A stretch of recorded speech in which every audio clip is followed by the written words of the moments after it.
Okay, in our last one, we had a group of adventurers that were investigating cultist activity and kidnappings that were occurring all over the town. At the end of it, the rogue betrayed the fighter, resulting in something of a grisly outcome. Today, we get to finish that story. Roll post. The rogue kicked me back into the crypt of a vampire that the cultists were in league with, leaving me for dead as the stone slab sealed the room shut. I tried to fight back, but in the end, I was overtaken by the vampire. Because of work, I had to miss the next couple sessions while everyone else got to keep playing. I called the DM and told him about a character that I had wanted to play and the idea. He said, don't worry about it, and he wasn't done with my old character. I was confused on the matter, considering the fact that my Eldritch Knight died fighting a vampire. And then it kind of hit me. The DM told me that he kept my character sheet and made some adjustments to it, and that he'd seen me in the next session. The next session rolls around, and while the group is playing, they're going through some downtime. And then they run into the cultists that were deathly afraid of me. The group recognized one of them instantly. They were going to aggressively interrogate her. Before I stepped forward and removed the hood of my cloak. Leave her be. She serves me now, I said as I looked over the group with a cold expression. My other two female servants had found us, and by this time, it was the thief that spoke up. That's impossible. I watched you. What? Die? I interrupted as the gaze settled on the thief. He's not human anymore, the cleric said. My gaze shifted from him for a moment and back to the thief, whom started looking very nervous. Are you here for vengeance? The dwarf asked. If I was, you know, and you know why. The thief's attention snapped over to the dwarf. I saw what happened when you were escaping. I saw how you attacked him and kicked him into the crypt with that thing, the dwarf said. So why have you come back? The cleric asked while arming himself with his mace. I've simply come to rejoin you. That is all, I said as my attention focused on the cleric. And why are they here? The thief asked, pointing to the three females behind me. My servants, I replied coldly. The dwarf came and shook hands with me and was happy to see me back with them. The elven sorceress ran up and hugged me very tightly. I returned the hug with a small smile. The cleric and the thief kept their distance. The next thing the dwarf did was poke at the new forearm I had, wondering how I'd gotten it. I removed my glove to show that my skin tone was different than what it actually supposed to be, that they didn't match. The limb originally wasn't mine. I'd cut it off of someone trying to attack me, and then, through alchemical means, reattached it to myself.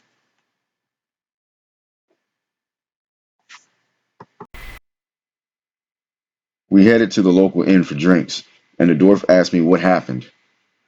I explained to him that after I was stabbed and left to die, the vampire and I fought for a bit. Hurt and missing an arm, I obviously lost, but because of the challenge I had posed to it, even in my weakened state, the vampire fully turned me. Afterwards, an alchemist attached a severed limb to my arm and made that as if it were my own again. The vampire was amused with my prowess and had seen the betrayal that I had gone through. He was anxious and curious to see just the lengths that I'd go to if I had the chance to pay my old friends a visit. Obviously, vengeance was the first thing that I had on my mind, and the vampire knew it. But my vengeance, my anger, wasn't pointed towards everyone, just the one that had stabbed me, just the one that had kicked me, just the one that had left me to die to save his own sorry hide. I told them how I had festered on that for quite some time, All the nights that I had spent while I was trying to gain some kind of control over my powers. All the nights I had spent while I was trying to master my own powers, master my hunger.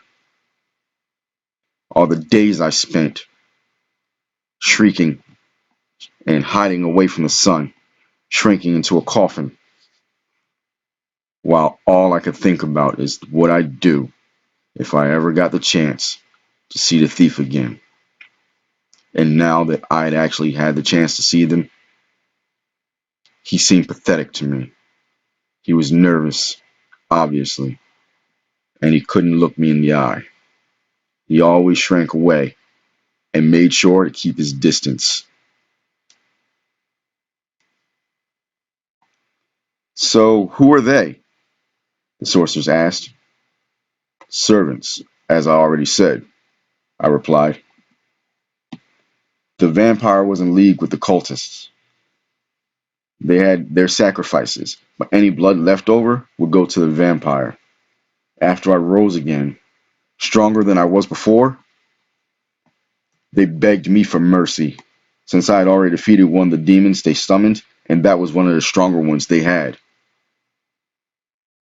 I told them that they were to serve me, and that would be their penance. So, how do they serve you, lad?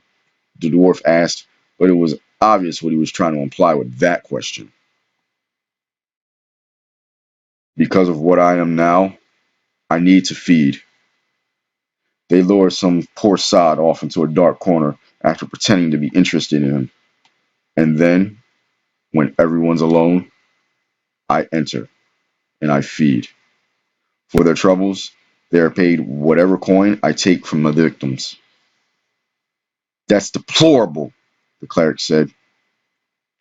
I wouldn't be in this state if I had not been betrayed. Keep that in mind.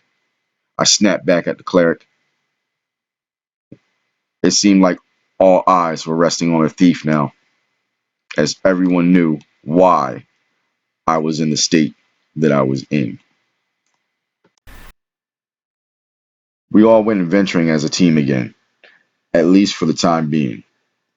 My servants kept to themselves, and they kept to the back, firing off what spells they had or hitting with crossbows, while the dwarf and I smashed whatever was in front of us. The two of us were a complete powerhouse between his strength and mine. It quickly became clear that the thief and the cleric didn't want any of my servants around, as the thief avoided them, and the cleric wouldn't even heal my servants, only himself. And the dwarf, the rogue, and the sorceress.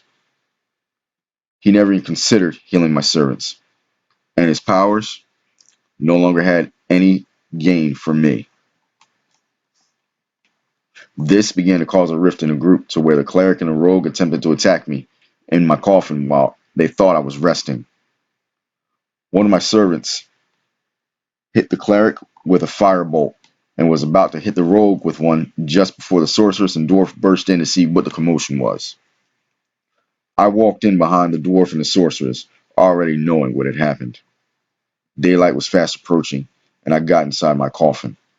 The dwarf and the sorceress, as well as my servants, moved it out of town, and just in time, as the cleric and the thief came back with townsfolk, claiming that there was a dangerous vampire stalking all of their citizens. After giving the description, they sent trackers after me. They all fell, and I turned them into vampire spawn. I continued to grow my forces, taking lost travelers and those from neighboring villages until I was satisfied with the numbers that I had had. I looked at my servants and asked if they could summon a demon. They said yes, but it would be a weak one at best. Nothing like what I had fought and killed. I didn't care if it was weak or not, just that it would be able to cause destruction and distraction. I let my vampire spawn loose on the town from different directions. The servants cast a ritual and called upon a demon like the one I had killed before, but still weaker, as they said. Then raised a few of the dead as zombies. I summoned wolves from the forest to add to the confusion. The sorceress and dwarf didn't like what was going on, but they understood why it had to happen. They protected me, but made no other efforts to attack anyone else. The town was set ablaze as the residents were being overrun. The thief had seen me through all the mass of flames, and he had tried to make his escape.